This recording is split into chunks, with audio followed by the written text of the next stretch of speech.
the heterogeneous broadband impact session. I think we'll have a few more people trickling in after lunch. We're switching up the order a little bit due to some IT issues. So we're going to have the third paper first, and then we'll go so Brian's going to present the first paper, then John is going to present his paper, and then Rose's going to go last. And we'll have a few questions after each paper. I think we'll give each presenter 20 minutes. We can have a few minutes of discussion on each paper, and then we'll try and have a little bit more robust discussion about broadband and heterogeneous impact more broadly at the end of the session, and we'll wrap up at 2:30. Sound good? Okay. Takes away, Brian. Thank you. Okay, thanks, Sarah, and thanks everyone for being in this session. I think broadband is a very hot topic at the moment, and we'll hear more about it through all these papers, I think. And I wanted to start off by saying that the lead author on this paper is Christina Biedny, who's a PhD student at Oklahoma State. Unfortunately, she was not able to make it here today. And I'm very much the third author on this paper. Dr. Van Leuven is our new assistant professor at Oklahoma State, and he is, as you can see, contributing here. And I'll point out the really cool GIFs that he's able to make and some of the really cool visualizations that he can do. But this is a paper that's in conjunction with them called Rural Gigabits and Business Births. And I'm going to go in through kind of why we focused on gigabit broadband service.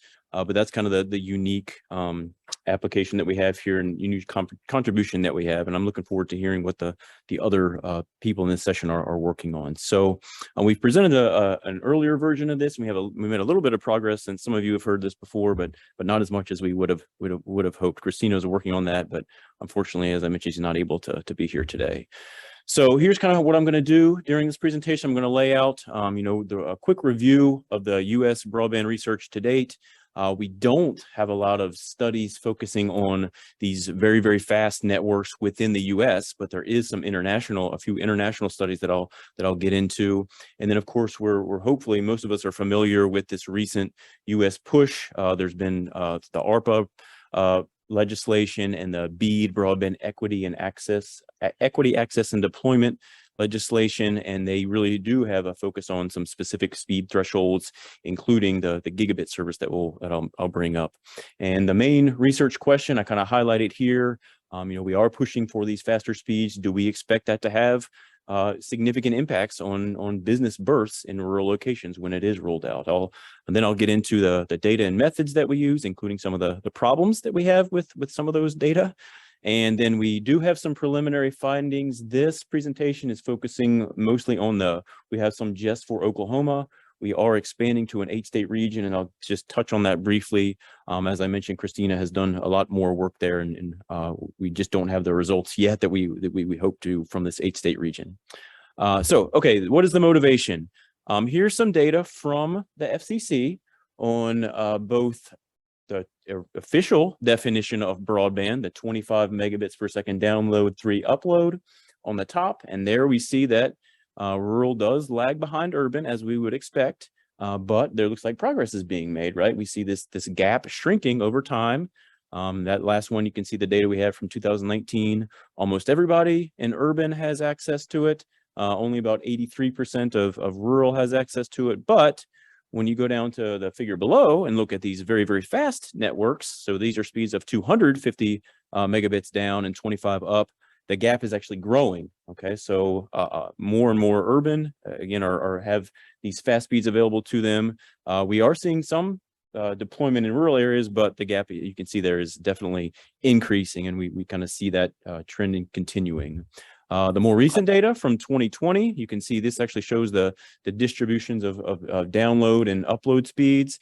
Again, if you look at the medians there over time, back in 2016, the median was less than 100. Now the median is somewhere in the 600 to 700 range.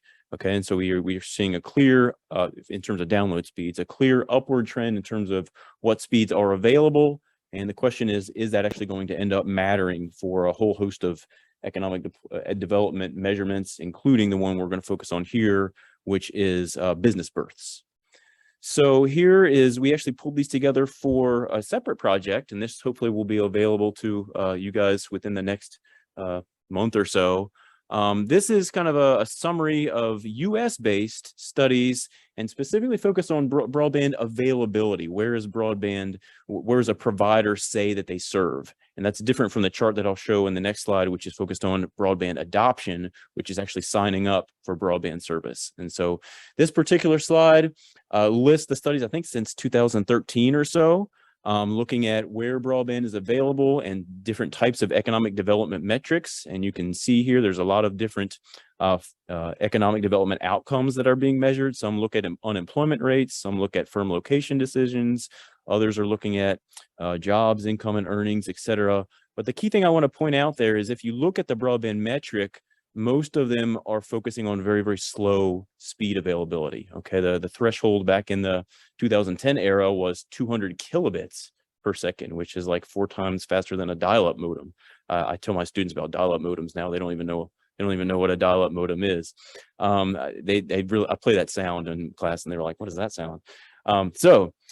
Most of these studies do not focus on the very, very fast networks that we're seeing become more and more commonplace. And so we're hopeful that this paper will kind of address that shortcoming. I think only one of them in here even mentions, 1,000 megabits, which is a gigabit. Most of them are focused on the, again, slower speeds. 25 megabits became the threshold in 2015. But so again, there's definitely a gap here in terms of what higher speed availability means for US-based economic development. This other sheet here looks at broadband adoption and economic development, and my name's on here a couple of times. There's a lot of people doing quite a bit of good work here. Sarah's name is on this, Mackenzie's name is on this. So there's a lot of studies that have been done looking at adoption, broadband adoption and economic development. And I do note here that some of these studies actually look at both availability and adoption. And the point of this other article that we're working on is that it looks like right now the adoption is actually more closely correlated with some kind of economic development outcome than is simple availability. But I just wanted to highlight that there is a good bit of work here being done on availability and adoption, and this is kind of hopefully adding to those on the availability side. We really do focus on the availability question in this paper. I mentioned some international studies on very fast broadband. You can see that I've listed a few of them here. Really, these are pretty recent. Since 2021 or so, we have 4 pretty good papers that are focusing on, you can see Sweden, I think, France, and New Zealand. And they do find mostly positive impacts of these higher speed, 100 megabit per second plus networks. And so like I said, we really don't have anything like that in the US. I know some people might be working on this in addition to us, but that's kind of where we're headed with this paper. So that's kind of the literature review. This is the kind of legislative situation that we find ourselves in. There's a lot of money available for broadband right now. ARPA, was passed during the COVID-19 pandemic. Some of those funds, you can see there, the county and local fiscal recovery funds could be used for broadband. Some states did a really good job of rolling this out for broadband purposes. Others, including Oklahoma, did not. We didn't use much of our ARPA money for broadband. And then, of course, we had this recently passed BEAD, Broadband Equity Access and Deployment, $42 billion just for infrastructure.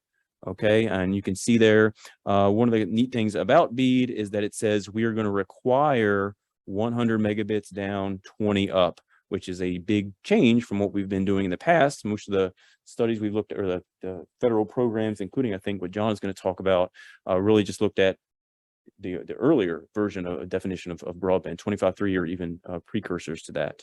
And then this last little bit I have highlighted down here is that if you read through the BEAD language, they're actually going to prioritize fiber, which is going to be speeds even more than 100 down, 20 up, closer to the gigabit speeds that we're discussing here.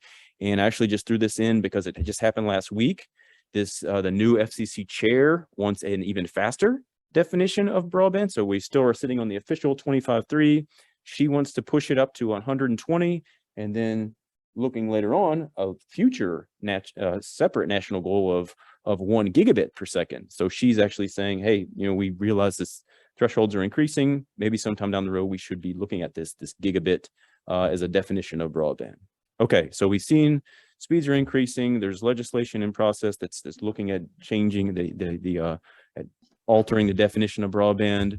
Our research question is, if we do go out and put gigabit networks in places, is that going to lead to new business births, and particularly in rural America, which are lagging behind in terms of those faster speeds? So again, there's a whole host of papers that could be written here. Can we expect economic development in rural locations once we get these speeds? We're going to start with just a very small piece of that puzzle, which is new business formations. Okay, and the hypothesis is, as we introduce new gigabit service, it's going to allow new business opportunities in rural locations, and that will lead to firm births.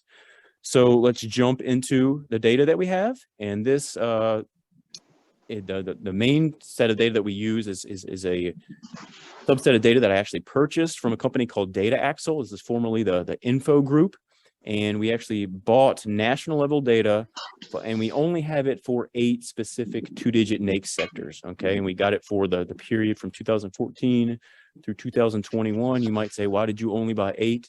It's because it was all I could afford. Okay, so this data is expensive. I'm happy to talk numbers if you guys want to know how much it costs. What that data has, it's literally a listing of every business. It has the latitude and longitude of it, so we can stick it on a map. It's got the number of employees. It's got the 8-digit NAICS code. I didn't even know they went to 8 digits. There is some data on sales volumes. It's not great. And here are the sectors that we have. You can see we actually chose these because there have been some previous research showing that if there is a broadband and impact on broadband, it should show up in these sectors. So we picked these, kind of hypothesizing that if we did have an impact on business formations, it would probably show up in these specific sectors. And so just as a kind of a quality check, we compared the Oklahoma Data Axle data to that for county business patterns from the BEA. And so you can look here in 2020, the number of establishments in Data Axle versus CBP, and the number of employment that Data Axle measures compared to CBP. And what we get here is pretty clear that Data Axle includes a lot more than just the county business patterns does. And you can look in there, and most of them are on the order of 140 to 160% more. One obvious reason for that is that the CBP does not include self-employed individuals. The Data Axle does. So one of the things that Christina is actually going to be working on this summer and into the fall is some joint work with John to kind of dig into this Data Axle data a little bit more, comparing it to not only CBP, but NETS, which is a pretty thorough source of business level data. And so we're going to be looking at this a little bit more, but just so you know, there definitely is some discrepancies between what Data Axle includes and what some of these other data sources include. So when we got our hands on this Data Axle data, it was pretty cool. We spent a lot of money on it, and we were happy when we finally dug into it. And some parts we were not so happy with. And this next one kind of lays that out. We expected to find that for a specific business, they would tell us the business level how much the employment level varied from year to year. But instead, what we found was the employment numbers showed very little variation. In fact, over 90% had the exact same employment level in 2015 and 2020. So they really weren't doing a good job of capturing the variation over time for specific business. So we had planned to look at business dynamics over time. How many, did gigabit networks need to more or less employment at the same firm? That was no longer feasible. We had to switch up to examining firm births, which we can pick up in our data. They do show when a new business pops into the data set. So we moved to a different geographical unit, and currently we're working at the block group level, which there's about 3,000 of those in Oklahoma. And if you go to the 8-state region, we're going to hopefully focus on it as the next phase of our project. It's again about 20,000 block groups. So we have a decent N that we can use for our regression analysis. So that's our business level data. Here is the well-known broadband data, and everybody I think in this room knows the problems that we're focused on or are part of this FCC Form 477 data. It is publicly available. It's at a very low geographical level, the block level. From 2014 through 2020, we have this data. The well-known limitations of this data, including that if there's one household provided with service in a block, the entire block is counted as being served. That's not true, but it is a limitation that we have to deal with right now.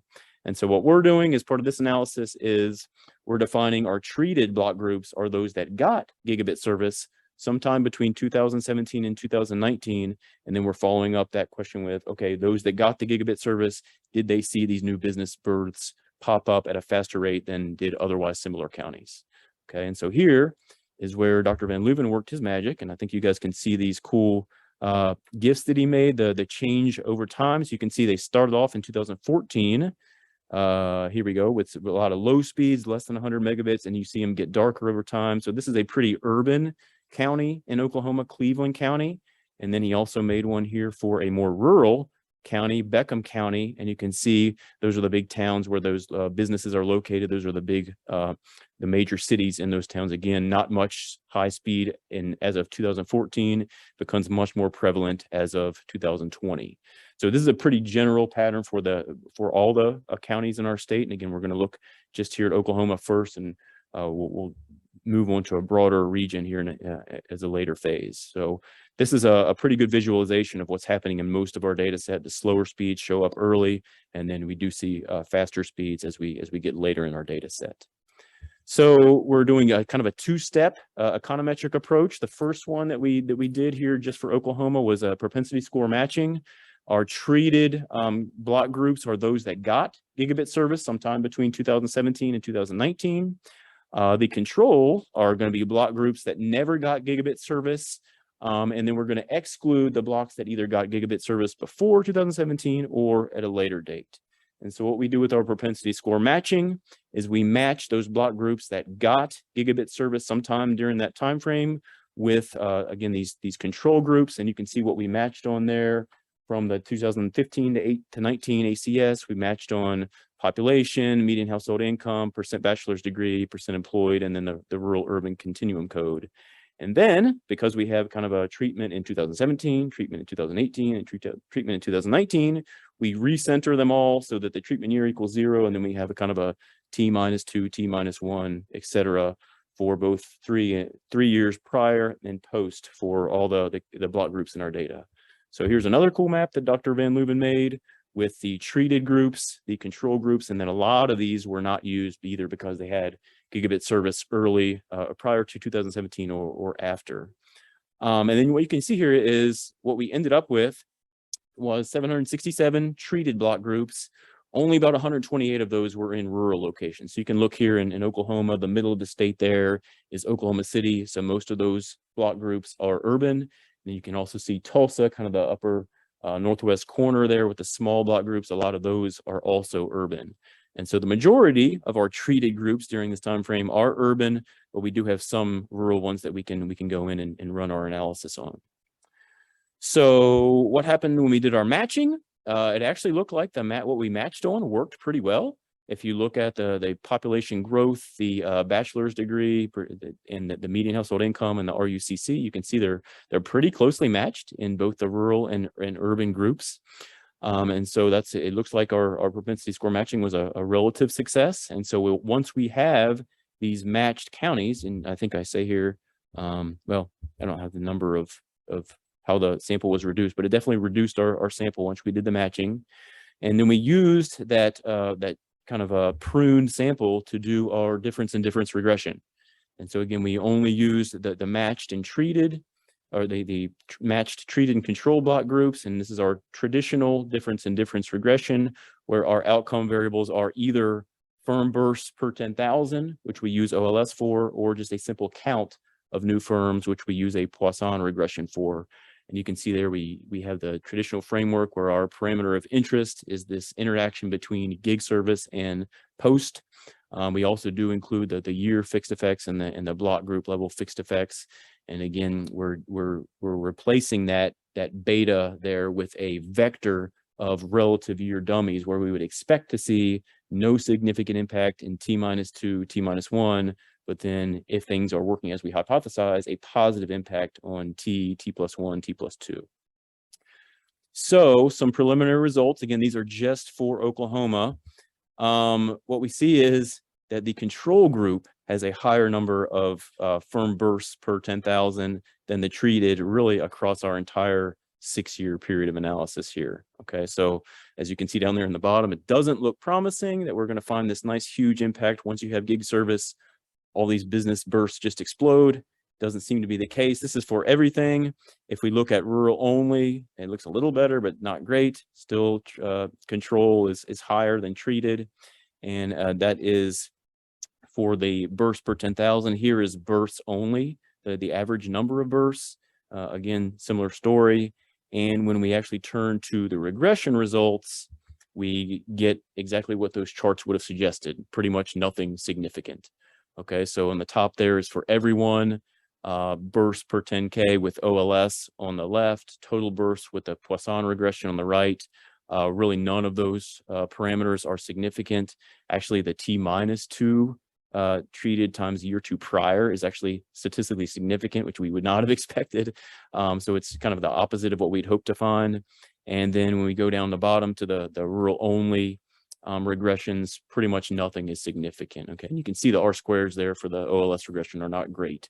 So it doesn't do a great job capturing the variation in our outcome variable, and we really don't find this nice positive impact of gigabit service that we had hoped to.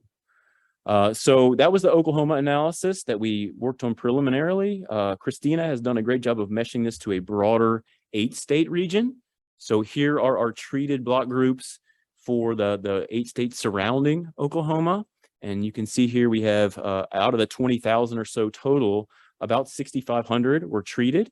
And we have a higher N for the rural as well. So we're hopeful that we'll maybe something could tease something out there. We're actually moving towards doing, instead of the earlier regression used propensity score matching, we're trying to transition to coarsened exact matching. So we're still working on that. We had hoped that we'd have some results for you guys here today, but we don't. Short answer, we haven't been able to get the matching to work as we had anticipated, and we don't have any additional regressions from this larger region just yet. But Andrew did make some other cool maps showing both the metro areas of Oklahoma City and Kansas City, and you can kind of see which ones were showing up as getting gig service during this time frame. So that's kind of again a good picture of the areas that we hope to include. We hope to find good matches for these that are otherwise similar but didn't get gig service, and then look for the firm bursts over time. So what are the next steps for us? We definitely need to dig deeper into this data, Axel data. That's what Christina will be doing with John. You know, why are there so many more businesses than county business patterns? We want to compare it to nets and some other data sources. Definitely the single employer businesses will be part of that, but we need a little bit more. We want to look at some low level NAICS matching and make sure we can pick up which ones we're picking up and not picking up. We do want to do some industry specific specifications. The literature does suggest it might be higher in a 2-digit NAICS like for the fire insurance versus some other ones. So we're definitely going to do some exploration of the results by industry. As I mentioned, we're looking at different matching methods. And we've moved kind of away from propensity score matching into coarsened exact matching. It seems like that's the way that the literature is moving. And one thing we definitely want to look at is we kind of need to get that T-2 and T-1 period to be normalized. So we need to include those prior year bursts in the matching process, so we can hopefully get a parallel trend prior to treatment in our firm births. The other thing, right now we are just looking at gigabit service. And so we could potentially do some other speeds, including what the BEAD legislation focuses on, which is this 120. Do we expect to see firm bursts just pop up right after a block group gets this 120 service? And then, of course, we were joking at lunch that any paper using a difference in difference specification now has to mention this new literature on the two-way fixed effect model and the staggered difference in difference. So the two basic studies here, Goodman-Bacon and the Callaway and Santa Ana, which are the ones showing that there is bias if you do use a traditional staggered DID approach, which we have done at this point. But there is a new state of command we can hopefully implement and take care of that, but we have not at that point. So I'm going to preempt that question from the audience at this point. So yeah, so I think that's all I have, and happy to take some questions. I have a few discussion comments. But does anyone have any questions they want to ask first? Clarifying questions or? Yeah. You had a very good graph at the very beginning showing the trends of these, and then so that's why I saw that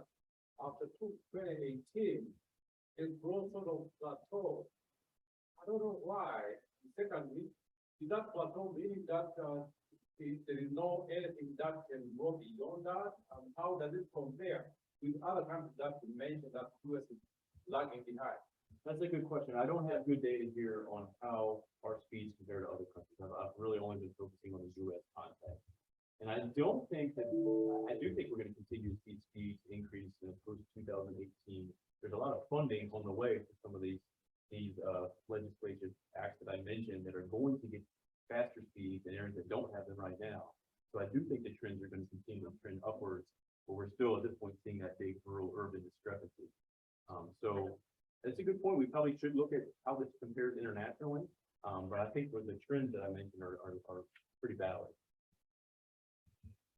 Sorry, Shay. Yeah, go ahead. Okay. We're still having tech difficulty. Just bring it down. When there is a internet of broadband, one thing is, your question is like whether there are a number of people. Mhm. I also think like the efficiency of the current existing businesses, right? But if there is a hospital and I'm She just said no. hospital or some other firm, now there is broadband or high speed internet, they will increase their efficiency somehow. But there is- I like just how to quantify that and. Right, and that was actually our first idea. We had hoped to say, okay, maybe the same firm can do it, maybe they could do it with less employees now, right? Because they have gigabit service. So we had hoped to look at that employment variation within a business. Unfortunately, our data access data didn't capture that employment, business level employment variation. So we really can't look at that. I think John has a paper that looks at that because you're not gonna talk about that now. Or is that a Neil paper? I'm thinking of it. Yeah, okay. So we can't answer that with this, but I know some people. Right? So the data access is both employers and non-employers. Yes, Can you still identify them? we could not. Oh, really? Yeah, unfortunately, and all the data access will tell you is the number of employees at this business. Okay. So- Zero employees, zero. It doesn't say there is no zero. Oh, Yeah, and so the ones they capture what was traditionally considered a non-employer. They'll say those have one employee. That's the way they're included. That's at least the way I understand it. And so it's not there's a difference there between what would traditionally be a non-employer with zero and a one with the We played with, sorry, but I think we played with putting minima and maxima on what we consider, right? But not in this one. Yeah, I don't think we have that in here. So yeah, that's a good point. We said, are we only capturing those non-employers that are popping up, or are we really getting a 5-employee firm? I'll weigh in a little bit on that question. So I also, as you know, have been using the data access data, and I think as Andrew knows, we used 5 employees as birth. Okay. And I think you will have much better results if you do that, because there's a lot of noise with those 1, 2, 3. And partly we use 5 as a birth too, because there's so many non-employer businesses that are coming and going. So that was one suggestion I had. Then the other suggestion I had that I haven't made to you before, I've given you that suggestion. It's not a helpful suggestion. But the other suggestion I had, so Tessa Conroy and I did a paper where we looked at how long it took an increase in small business lending to lead to an increase in small business birth. Mhm. And we found out it's about 3 years. About 3 years. So, and that's lending. But I don't think anyone's done a paper like that on broadband, but I know when Tessa and I have done broadband on births, we looked at a much longer than 3 year. So you're not gonna like this because you're not gonna be able to finish this paper for 3 years, but I think you need a longer lag. And, I think you need that longer time period between Right. the gigabit coming in and the birth. and there were some that got it, in 2015 and 16. So we could go back a little bit, but we're not going to have the normalization that we would like to have. But that's a good point. And, I don't think anybody expects that you get gigabit service and you're going to have new business pop up, that year. But I can see the lag being potentially longer than that. And if you think about it, the lag between the lending and the birth, like you would expect that to be a little bit tighter. The gigabit, theoretically, I could see that taking even longer for the innovation and then the paperwork, then the loan, and then the. Yeah, that's a good point.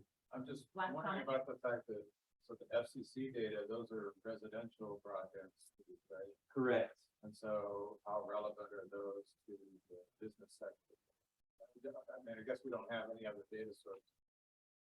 Yeah, and I think I think what you'll find is that most of the, especially the small businesses, are just using your traditional cable DSL connection. The business level stuff, you know, the lines that are dedicated just for businesses are going to be your massive employers, you know, like thousands of employees.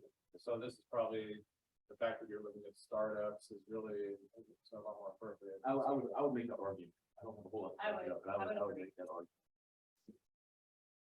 Okay, John, next. Thanks to Kelsey.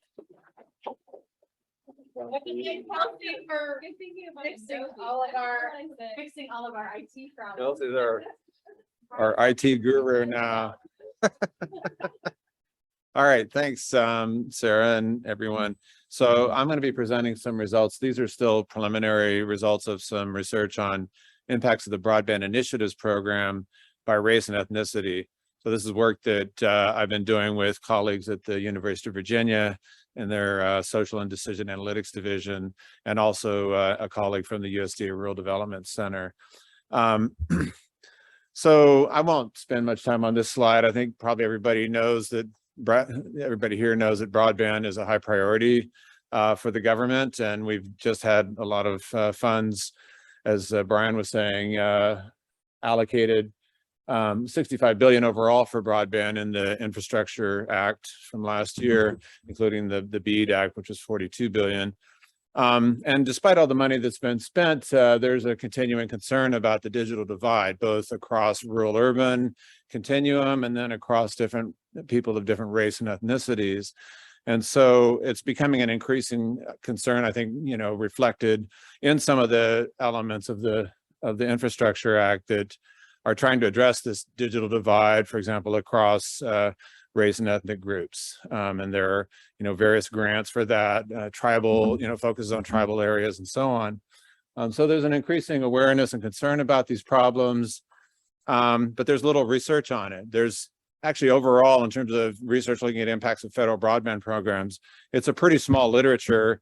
And then there's no studies, at least that I'm aware of, that at least no published studies that have looked at impacts of any federal broadband programs on different race or ethnic groups. So we're trying to address that sort of gap in the literature in this research, focusing on impacts of the Broadband Initiatives program, or BIP, on broadband adoption and employment across different race and ethnic groups. The reason to focus on BIP, well, one is BIP is the largest USDA broadband program so far in terms of appropriations. There's the Reconnect program now, which is now getting larger than that, starting fiscal 22. But BIP was a one-time program, and it was all implemented in 2010. It was all the projects were approved in fiscal 2010. So there's been enough time for some impacts to, if they've happened, you know, to have happened and be measurable by now, possibly. So there's only been one study, one that I led, that was published this year that looks at impacts of BIP. That was looking at impacts on broadband adoption and telework, but in that case, we weren't looking across race and ethnic groups. So this work is an extension of that work. So I'm going to give a little background on the Broadband Initiatives program, discuss the usual things here, and give some selected results, and then have some discussion and preliminary conclusions. So the BIP program, it was a loan and grant program, and to support broadband deployment. As I said, it was all the funding, all the projects were approved in fiscal 2010. It was focused on areas. It wasn't entirely rural. It was like 75% or more of the area had to be rural. So you can imagine if you have 20%, 25% of the area of somewhere being urban, it could be, 90% of the population could have been urban. So although there was an intent to serve rural areas, it was not entirely rural in its focus. And then we're talking about speed, Brian's talking about gigabit per second. We're talking about, at that time, any place with less than, in the second round of BIP anyway, less than 5 megabits per second upstream plus downstream was considered without broadband. And you'll see, for data reasons, that we're actually going to be looking at changes in adoption at 200 kilobits per second. So we're talking about slow broadband here, but this is, also the context of 2010 and forward, in the first half of the previous decade. So the focus of this research is on the broadband infrastructure projects. These are terrestrial broadband infrastructure, fixed infrastructure projects, last mile and middle mile projects. There were some projects also that provided technical assistance and supported satellite broadband and rural libraries in the second round, but the main focus was on the terrestrial infrastructure projects. And so there were 299 of those projects that were approved, 39 were rescinded, so only 260 were completed. 95% of, or almost all of those projects were last mile projects. So even though there were some projects that were middle mile projects, there weren't very many. About 2/3 of the completed projects provided fiber optic to the household. So you had other technologies as well. And then based on the maps that we've gotten from Rural Utility Service of the service areas, we mapped them out and overlaid on the 2010 population census, on census blocks. We estimate that at least 1.3% of the US population in 2010 lived in service areas of the completed projects. Now I say at least because we didn't analyze all 260 projects. We had some problem, or RUS had some problems linking some of the service areas to project identifier codes and so on. And so we focused on 228 projects that were of the completed 260 projects for which that linkage could be done. So that's where we got the 1.3% of population estimate. So there's actually more than that probably in all of the BIP service areas. So that's the map of those. Oh,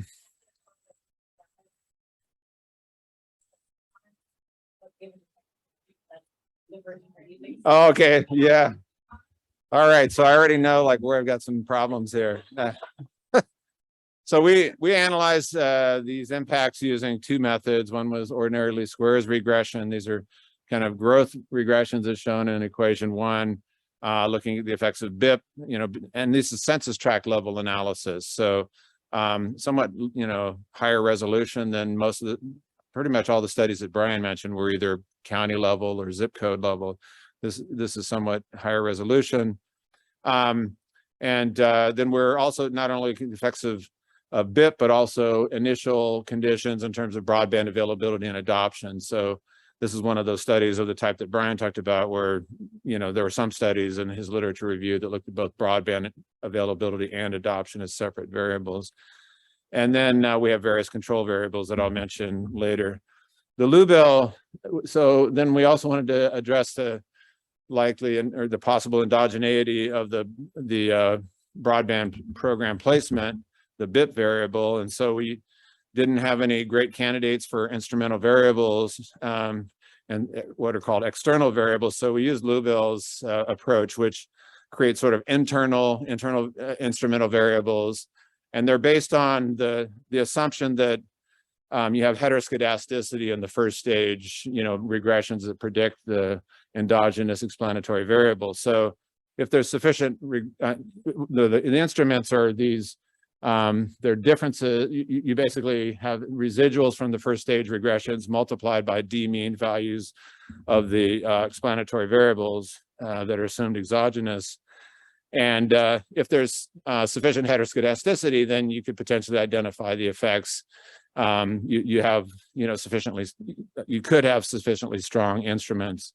You often have weak ones if there's not enough heteroscedasticity.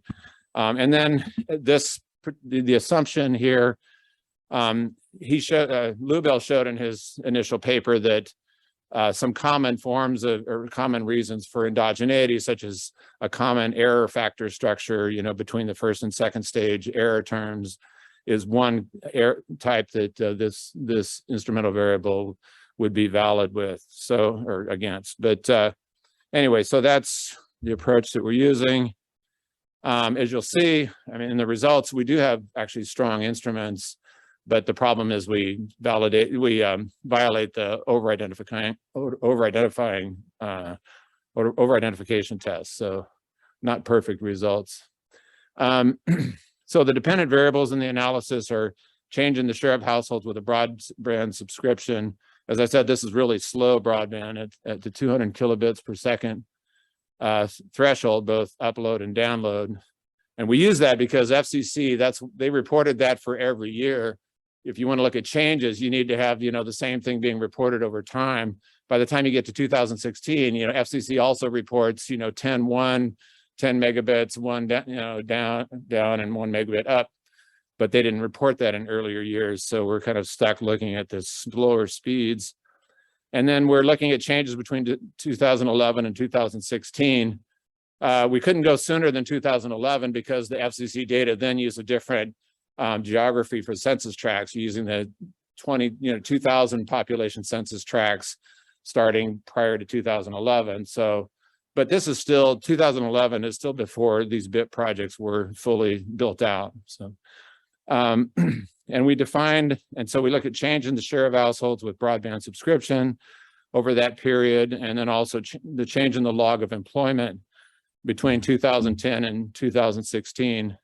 For employment, we have data from the census loads data, which actually you have data at the census block level by race and ethnicity. So we're able to, we don't have to do this classification of tracts, by, the ones that are majority Black or majority white population and so on. We just look at change in white employment, change in Black employment as the dependent variable. And then the explanatory variables, we define BIP tracts as those that had at least 90% of their area being in a BIP project service area and no area of other RUS broadband projects. So we're trying to, avoid confounding with the effects of other USDA broadband programs. The 90% is kind of arbitrary, and not for this study so far, but in the previous study that we published, we looked at varying that threshold, between 50% and 100%, and the results were still qualitatively quite similar. And then we are also looking at the initial share of, in 2011 of the population that had availability of fixed terrestrial broadband. So the availability measure, and then we also look at the initial share adopting. So the adoption variable. And then we control for these variables related to initial employment, initial population and population density, and, some of the kind of usual demographic and socioeconomic characteristics that might be correlated with these outcomes and with broadband, share workers by major industry, and then the degree of rurality of the tract and state fixed effects. The data sources, the USDA Rural Utilities Service generously provided the data that we used on the programs. And then we had the census loads data that I mentioned for the employment data. And then FCC's data on broadband subscriptions per household, the NTIA broadband map, state broadband initiative, census block level data on initial broadband availability, population census, and American Community Census data, American Community Survey data for the demographic and socioeconomic characteristics, and then the ERS rural urban commuting area codes to classify census tracts by degree of rurality. So this slide is showing, some of the main results. These are still selected results, but the top row, so this is first, the first columns are showing the results for all tracts, the OLS and IV regressions, and then the tracts that are majority white population, tracts that are majority Black population, and tracts with majority Hispanic population. And basically, the first result there kind of replicates what we found in the paper that we published on this, that BIP contributed to broadband adoption. And it's a stronger result using the IV model. And then we find also stronger results for the tracts with white population and also tracts with Black population, somewhat, stronger impacts of BIP using the IV model. We find insignificant effects for the tracts that are majority Hispanic population, the insignificant effects of BIP on that population over here. And then across the board in all of the regressions, initial broadband availability is associated with greater growth and broadband adoption, which kind of makes sense. somewhat less so for tracts that were majority Black than the other groups. And then the tracts that had a higher initial share of adoption of households adopting had slower growth subsequently. And that's sort of a catching up phenomenon, especially at 200 kilobits per second. Maybe people aren't going to catch up if they're already well above that speed. So that's the adoption regressions. The employment regressions we found statistically insignificant and small impacts in the regressions for all race and ethnicities.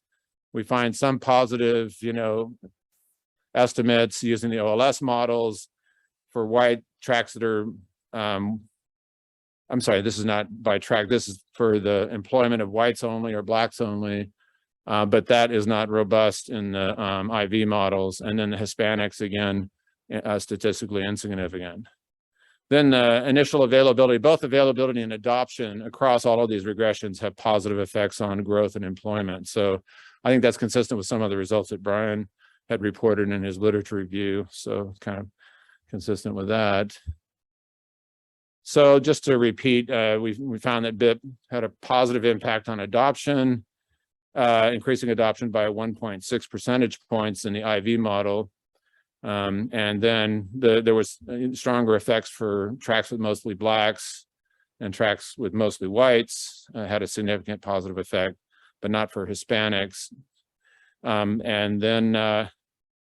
But on employment growth, BIP had a statistically insignificant effect for all workers combined, but there was some evidence of a positive effect on Black workers and white workers, but that was not robust in the IV model. And again, an insignificant effect on Hispanic employment.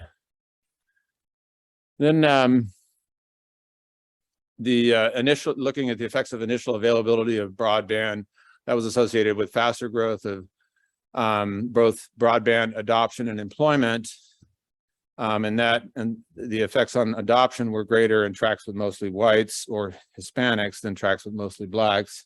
Some differences there, but impacts on employment were greater for Blacks and Hispanics than whites. So there's some kind of complex results there.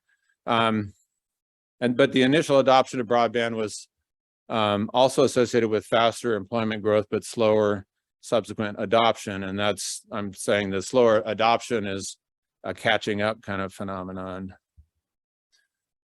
So given the fact that we found that BIP had a positive effect on growth and broadband adoption, and then we also found that prior adoption had a positive effect on employment growth, and you would expect that BIP had a positive effect on employment growth. But I'd say it's not clear why we don't find that, but I thought about it more, and actually I think the problem is just that the impacts of BIP on adoption are still pretty small. It was like a 1.6 percentage point increase, and then you try to multiply that times the elasticity response of increased adoption on employment, you're getting to a number that's pretty small compared to the standard errors. So it may just not be, it's maybe too small to be measurable, I think is the main problem.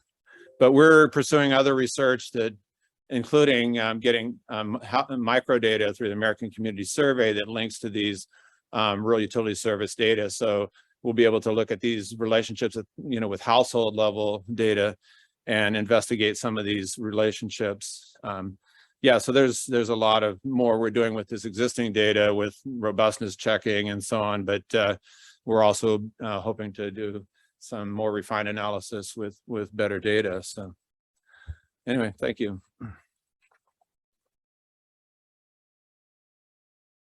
John, as everybody saw, I had a few comments, so I'll email John the PDF with some comments. I thought this was really nice. Really did a lot of for the.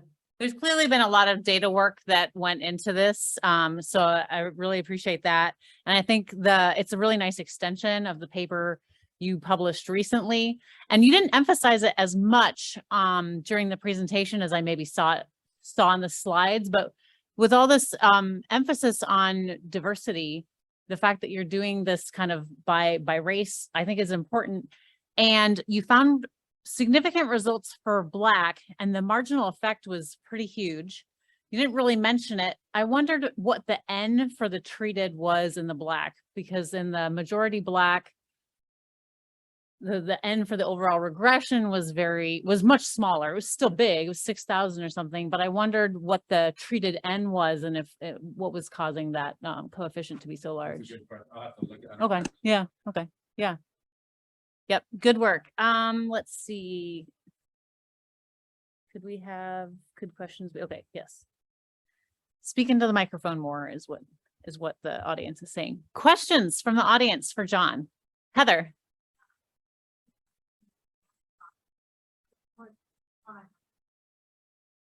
We thought about mapping really comparing the are, and then also seeing how many are active, because it could be that when you take the spectrum, there's not much variation with the state, like you might, because you're controlling the state. Right, that's a good point. Yeah, So I might just map those and then see what's going on there. that's good. Because it might not be that there's no effect if it's based on active controlling all the same variation. Yeah, So to summarize for the people online, the question was, why doesn't the author map where these racially and ethnically diverse tracks and treatments are? So I think he said yes. Right. Sorry, I was asked to summarize questions. Yeah. I'm summarizing the question.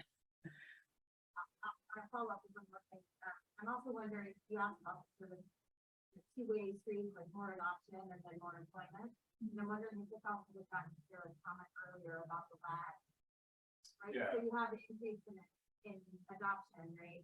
And then it's gonna take a little while before it leads to more employment. yeah, so I should say, I did run zillions of regression. Because I looked at year by year, so like 2010 to 2011, 2010 to 2012.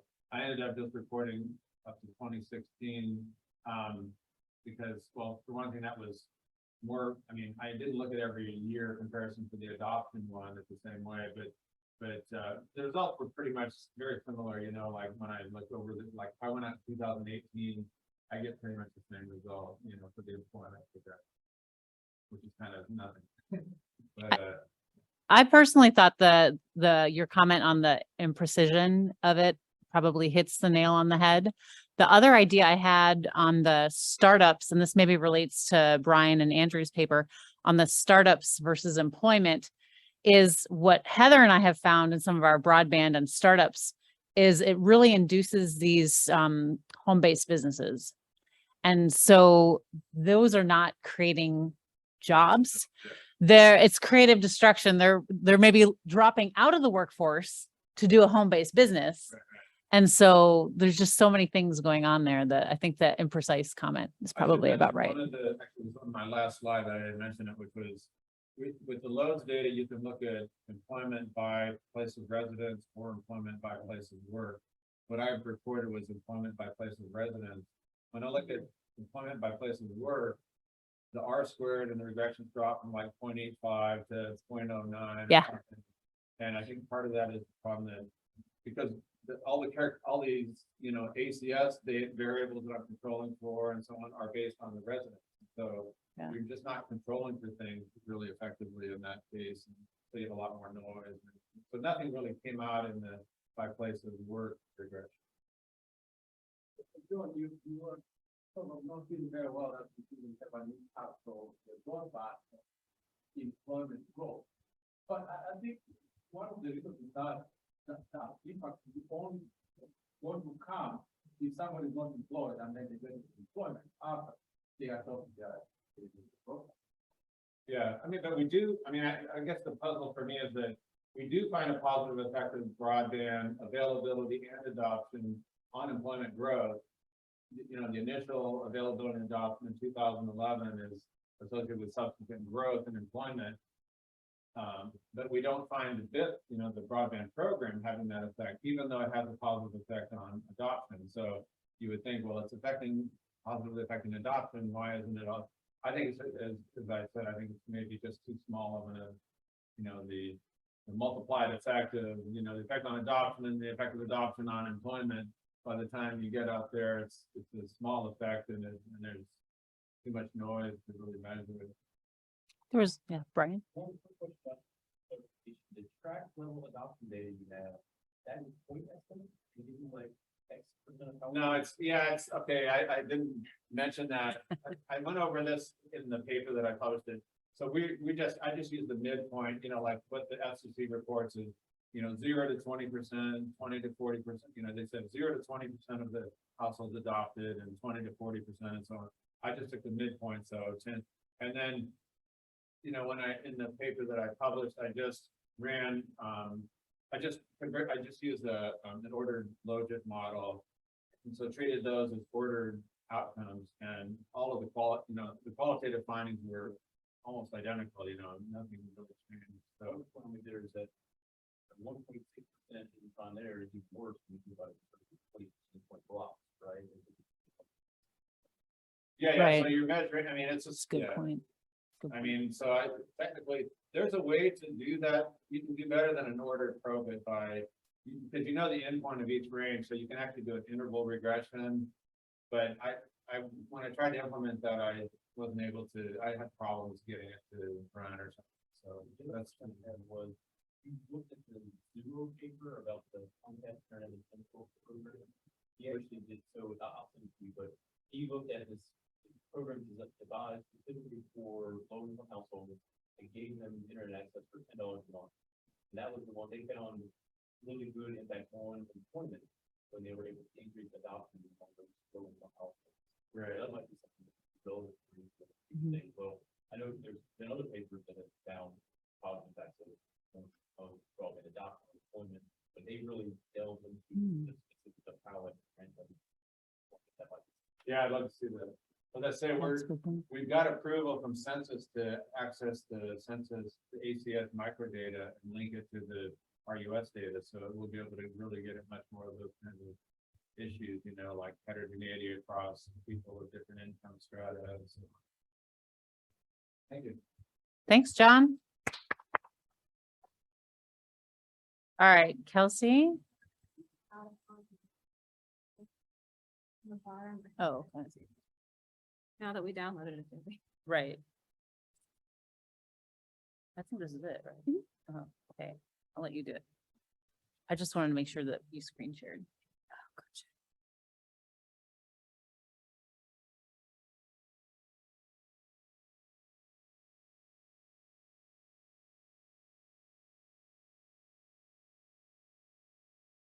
gotcha. Okay, hopefully this is on the right screen share. Okay, I brought up my notepad and notes because I'm hoping, yep. I'll adjust for my 5-2, thank you. Okay, so my name is Kelsey Conley and I'm with the USDA ERS office. And this paper, again, kind of goes off, I think we changed the order a little bit. So John presented first and then me, because this is sort of part of a larger SPG grant that we're sort of all working on. John, Zana, and Neil in the branch, and Ryan William did a lot of data work on here. So I wanted to sort of, give credit to them that a lot of this heavy lifting of this data came in the early stages. And so going off sort of other things that have been talked about previously in this session, I really wanted to look at the impacts of Broadband Initiatives program on minority-owned and women-owned businesses, specifically using NETS data. But in addition to this, I also looked at cottage businesses. And so that's really getting at the question of this business formation in home businesses. So again, the small scale impacts of this larger program, but on home-based businesses to see if that had an impact. So again, this is, sort of, I don't want to repeat everything that John said. And I also would have liked to have been further on this paper than I am. So hopefully we can use this as a notes taking session and just sort of talk about larger issues as well. But overview, again, echoing what John said, the federal government has long supported investment and aimed at improving infrastructure in urban and rural areas, including broadband, right? So broadband is still a hot topic issue, something that everyone cares about. And again, this analysis is looking at this BIP program against this Broadband Initiatives program, which is established under the American Recovery and Reinvestment Act of 2009, provided a lot of money to rural areas, right? Or at least areas with a rural component in them. And again, this is under the USDA broadband program umbrella. This was pulled from the USDA rural development. And this is just a map. Sorry if it's kind of small, but this just gives an overview of the BIP program areas, right? So these are the areas that got funding. And I guess the whole motivation behind this too is kind of what we talked about. Broadband used as a rural development strategy for economic growth and development. Other impacts previously have been found to positively, that broadband in these areas positively impact business activity and additional like minority and women entrepreneurship and small businesses. I know Sarah recently had a paper with Tessa Conroy that looked at entrepreneurship and how broadband impacted specific women-owned businesses there. Also, under the BIP umbrella, there's been a lot of work done with my ERS colleagues. Overall, how BIP has had impacts. And again, John just talked about how it had impacts on employment and telework. And then additionally, impacts on household broadband adoption, but also how it varies across context and different areas. So again, data, it's sort of coming from the same data pool like that John talked about. So BIP data comes from the Rural Utility Service. In my analysis, I used RUCA codes as a way to identify rurality of things, in addition to defining different areas as micro, metro, small town, or rural.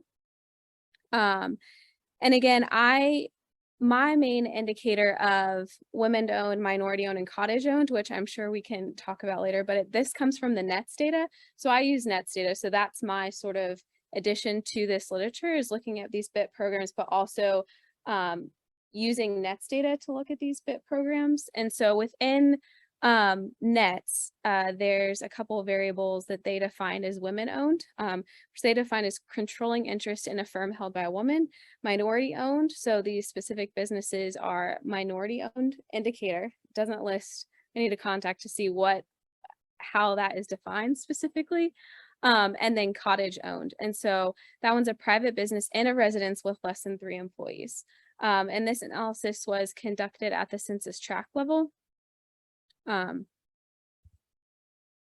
I have attempted to do some matching methods. I have started out with like K-matching, so using like exact matching methods. With again, we look at establishment level. So in the NETS data, we're looking at, did this change the number of women-owned businesses, minority-owned businesses, or cottage businesses at the tract level, right, over time? So the sort of the BIP only tracks is what we're interested in. So again, there's been other broadband programs, but we pull out specific BIP only tracks. And so this analysis is done at the tract level. And again, I hope to be further along. I tried some exact matching on RUCA codes and micro, small town, and rural and state. So different. And then other matching variables that were used were sociodemographic variables, including unemployment, education, age, ethnicity, and race variables, and also broadband speeds that were available. And the results from this, I didn't put them up here, but the matching was decently matched. However, the results were still very inconclusive, right? So there was no statistical significance found, which maybe gets at the earlier question, like, you know, either super, super small impacts or how the model is set up might be very much of an issue. And so this is very much a work in progress. But sort of, you know, another avenue, like Brian talked about, breaking it down by NAICS codes, so looking at specific industries. And I think I might try to, we have it at the 2-digit level. So I thought about, you know, breaking it down by different industries. And also I'm really interested at the establishment level. So looking specifically at cottage businesses at the establishment level once we get the new NETS data, and really seeing, you know, if there was business survival sort of at the establishment level of these really small home-based cottage businesses. So again, an overview of work and not really that exciting of conclusions, but still very much a work in progress. So hopefully that, sorry, Sarah, maybe a lot to discuss, maybe a lot of questions, but that was about it. So we have a lot of time for hopefully. Thank you, Kelsey. As you mentioned, I've worked on kind of this female business startup and broadband question. So I think it's something that's very interesting. And in the context of all three papers in this session, you know, we're kind of chasing this growth or new stuff in rural, but it's really hard for small places to grow, right? To have employment growth. It's really hard for small places to have kind of measurable, you know, increase. There's just only so many people, there's only so many markets, that sort of thing. And so one of the things that Tessa and I found in our study is that women-owned businesses and the impact of broadband, particularly in remote rural areas, so further away from metro areas, women were more likely to start a business after broadband came in, but it was these home-based businesses, and it was a lot of daycare, which you don't think about internet and daycare really going together. And so I think that there's some kind of intermediary there where maybe the internet helps other businesses and there's more demand for daycare, or maybe they need the internet to even set up the licensing for the daycare. So if you're looking at industries, women industries, because also the labor force participation for women in these remote rural areas is a little bit lower. To me, that indicates there's some slack there.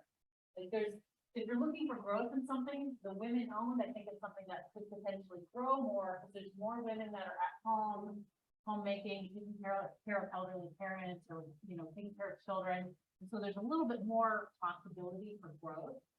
And, you know, I think that would be interesting to do with your race and ethnicity too, John, to think about what are the labor force participations there, and, you know, if you're chasing employment. So I think it's a really interesting question.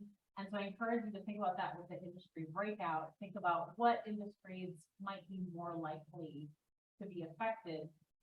Jeff O'Hara, who's here at this conference, Chief Economist Office, he has a cool paper on cottage industries with baked goods, like breads, pies at the home. Really interesting paper. It's in AAEA, but that, you know, if you're looking at cottage industry, that food manufacturing, don't think of food manufacturing being a home-based business, but that would be another industry that has a lot, very prolific in non-metro areas compared to metro areas. And I could see internet helping, you know, your market. So I think there's some interesting things. Matt? Now, I'll build off that point, but going beyond food manufacturing, we're seeing it. So I've got some colleagues in our university looking at small craft farming. Our application is trying to deal with a market challenge we're having with some alligator skins, and we're trying to incorporate that into the small craft farming space. But the importance of that becomes real big because they're not just selling end products, but a lot of them are just selling patterns, and they use YouTube and others to do presentations of how, and then they get on Etsy and sell that. And so when you start building that portfolio, you do need the broadband to be able to deliver that type of thing. But it's not something on average that's going to have a big employment shock. Right. John's not going to be able to measure the employment shock to a county, No. but to individual households or particular families, that could be a really big benefit. Cool. That's a great insight, Matt. I appreciate that. Andrew, I think, and then John. That is rural in many ways and very much standard is the sort of multi-level marketing, like the Avon, Amway, kind of, I think that's a scene, whether correctly or incorrectly, there's a lot of ideas, opinions about it. It's seen as an outlet for people to enter the workforce, and a lot of the marketing is done on social media. They'll do like streaming, like here's the prepared pants and whatnot, and that's a way. I don't know if the question is, do those businesses have registered in LLC when they pop up in a data set, or is that just going to be so that could be something to explore. I don't know where the data. Cool. So crafts, Etsy, Mary Kay, multi-level marketing. Those are good suggestions for Kelsey. John. Yeah, I guess one of my comments was pretty similar. I was thinking that in response to your point that maybe it's an advertise, at least part of it is broadband for advertising. Startup companies, you know, or maybe they're e-commerce kind of companies. A question for Kelsey, I think at the end you were saying you were getting insignificant results so far. Were you referring to the the effect on total startup or total, you haven't done anything by industry? Just overall the difference in there was no significant, like no difference between, you know, the effect that you get from matching. There was no statistical significant difference there. Specifically for cottages, I kind of started looking at the cottage businesses because I think that's more clearly reflected in the net over women. There's been some problems with, I think, the way that nets define like the women variable and the minority variable. So I started looking at cottage businesses. And your dependent variable is just the number, it's just the number of establishments. Yeah, the change in number of establishments over to like the difference between 2 years at the beginning of the time. But what I really want to do is look at, we're still waiting on the event data, but I think establishment level, business survival, maybe. I don't know if you would be able to see more impacts of a program coming in at the establishment level analysis over like. I mean, that's definitely a deal's work. He's found, you know, significant effects on stuff done.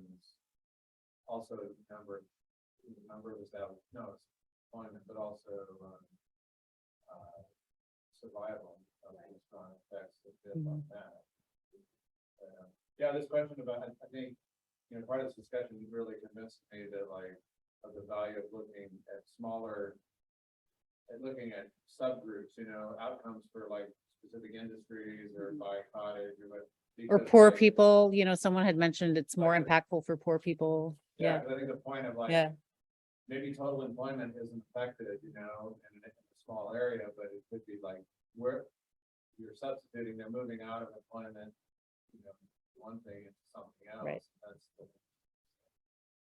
Yeah, just following up, I know Heather, I'll get to you next, but just following up on what you just said, John, I think you might want to reconsider that dependent variable in that same effect, right? Because, you know, I was saying it's really hard to grow, but if you're looking at births or deaths or, you know, some, you know, for some marginal, then it's a little bit easier. I think that the data axle and the nets are really well suited for looking at business dynamics in terms of survival and births, and other things less so. You know, and maybe that we can kind of move into some more general discussion too, because we've had 3 really interesting data sets and some of similar questions across papers. So Heather.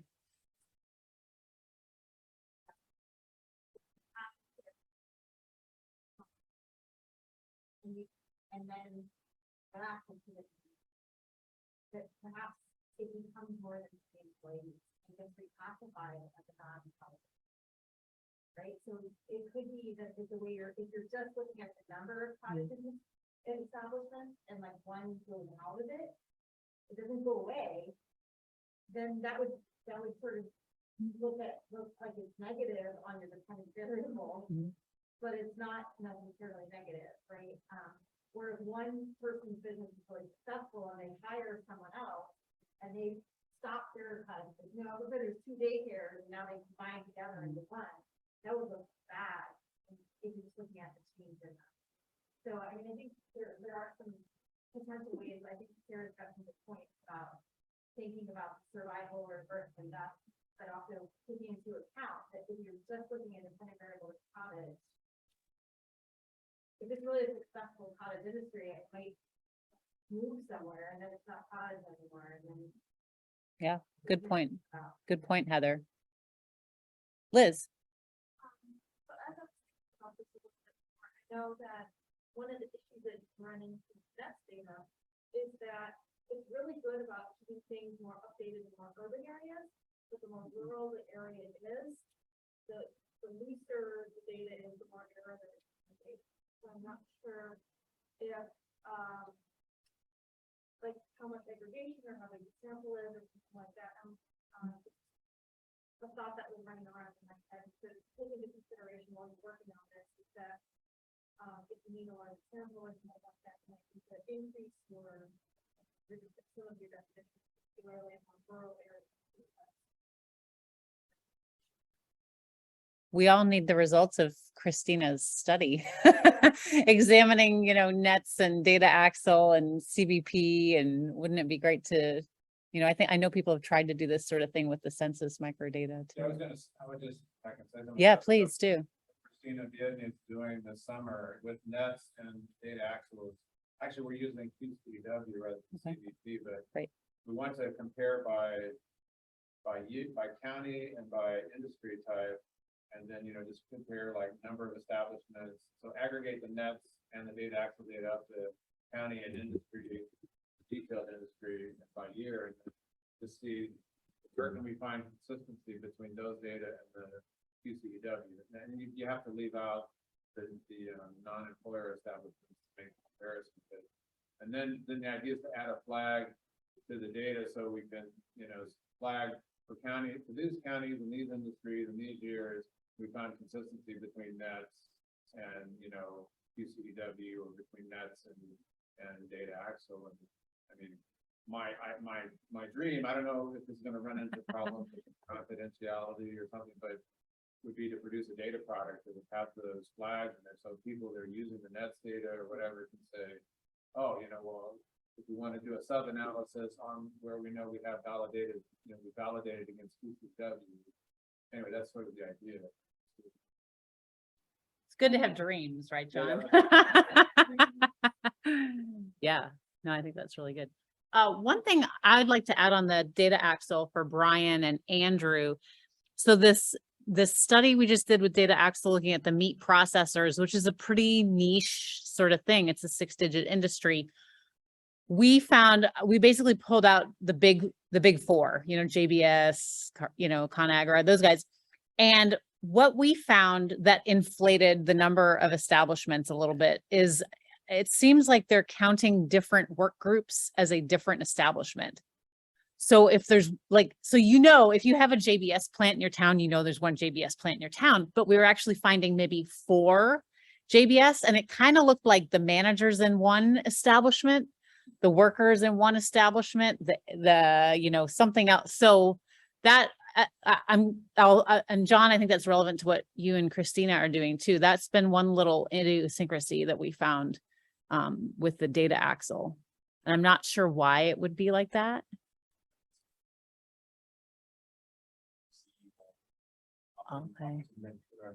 Okay. They're all considered separate establishments. Yeah. I mean, it really only it seemed to affect these bigger guys, but that's a good point, Andrew.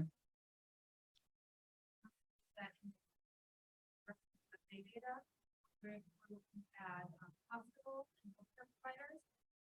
You would frequently find multiple establishments In one, okay. Hospital proper or Yep. Yeah. So is it just a question of like how specifically they're defining an establishment or an info group? Yeah, I honestly don't know. Honestly, John, when people are reporting their QCEW data, there is a little bit of that in the QCEW microdata also. And a lot of times what happens is, because what's so nice about the QCEW is there's a state labor market information office, and they take the Walmart data and they're like, this is all just one Walmart, or this is all just one healthcare clinic. And so at the state level, they do a lot of data cleaning with that QCEW. And so I think the data axle and the nets, they don't have that it's kind of what we're talking about in the morning session, that on the ground truth testing. They don't have that, whereas the QCEW has that. I also wonder, like with nets at least, you identify an establishment by a DUNS number, but I know like when I was applying for a federal grant, I ended up, creating a DUNS number And so like ERS and other people at ERS have done the same thing. So ERS has multiple DUNS numbers associated with it. Yep. You could have the same thing within any kind of business establishment. Yeah, for sure. Like their data is superior.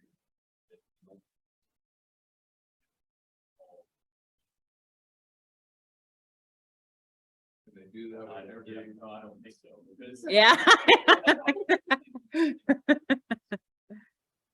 Yeah. Yeah, we take some of that with a grain of salt, right? Oh. Yep. Yeah. Interesting. Other more general comments about this kind of difficult problem of? Well, I have a question for you, Brian, since it's speed related, but I think it relates to the other papers too.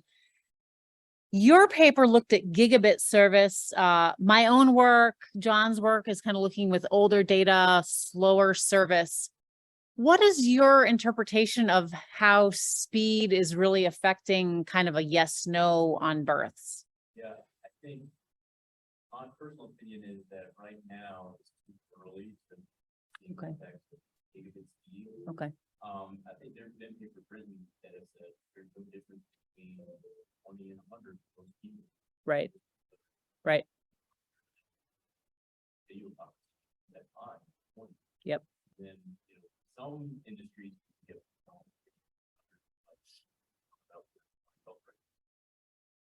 Yeah. I don't think we're at that point yet. Right. I think we will eventually, because we're reality. Mhm.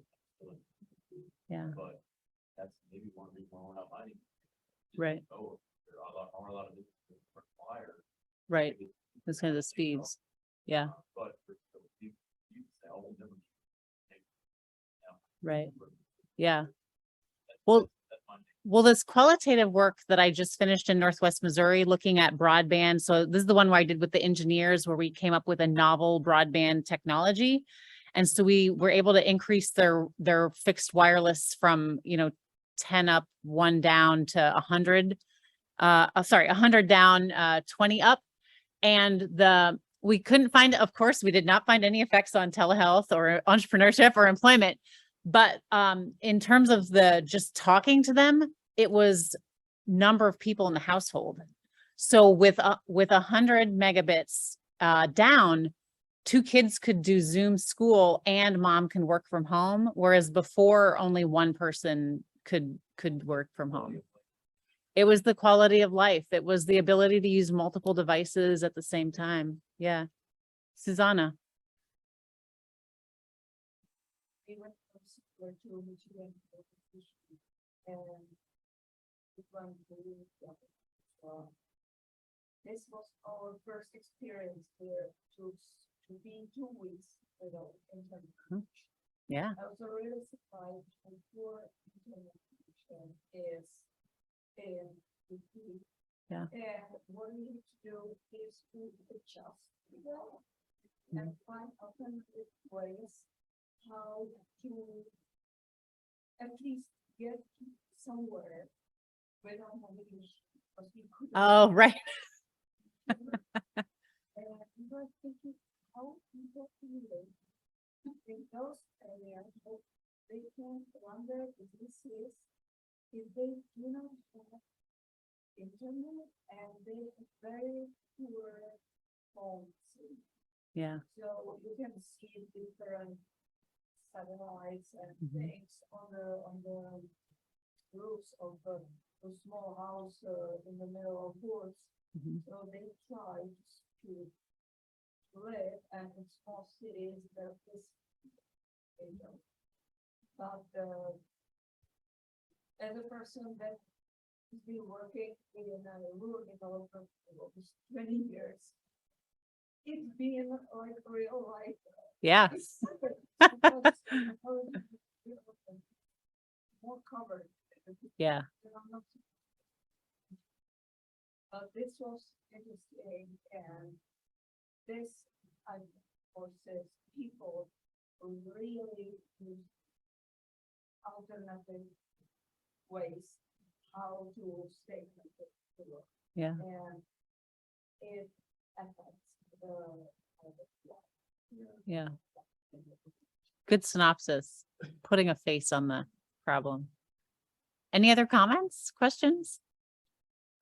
John, I think we've got 2 minutes left. I would just make a plug. I mean, this is, the more I think about these problems, the more I realize we need to think about the theory, like we're all, I mean, at least I'm tending to just, let's go where we got some data and let's look at impacts on employment and this and that. And it's like, and then I think, maybe we haven't really thought through like our hypothesis about exactly what are the mechanisms by which we think, broadband is going to increase employment, and maybe it attracts people to an area or it impacts businesses, or does it increase the productivity of businesses and therefore they employ more, or is it just a construction period impact, with multiplier effect? There's all these different kind of hypotheses about, why some impacts may come, and then are we doing enough to try to distinguish, different possible hypotheses and think through like how could we test alternative hypotheses? So I guess I'm just making a plug for any of us working in this area to like do a little bit more conceptual thinking about along those lines. Not that I'm knocking people who've done the work, but I just feel like, yeah, even when we find positive effects, we don't really know like what's driving it. Mhm. And I'll follow up, I think, there's not a lot of population that people are just having a hard time finding employees. But they may start investing in new technology that will make it so they can work, they can survive with fewer employees. And so it could be that if you have good broadband internet, that you can afford to have certain technologies in place that would actually increase the number of employees higher, which could have an opposite effect of what you kind of studies with that. Yeah. Great. Well, good session. Thanks to everyone who joined us online. Thanks to everyone here. Thanks to the senior session and CRENET for sponsoring. Thank you, Sarah. Oh, thank you guys.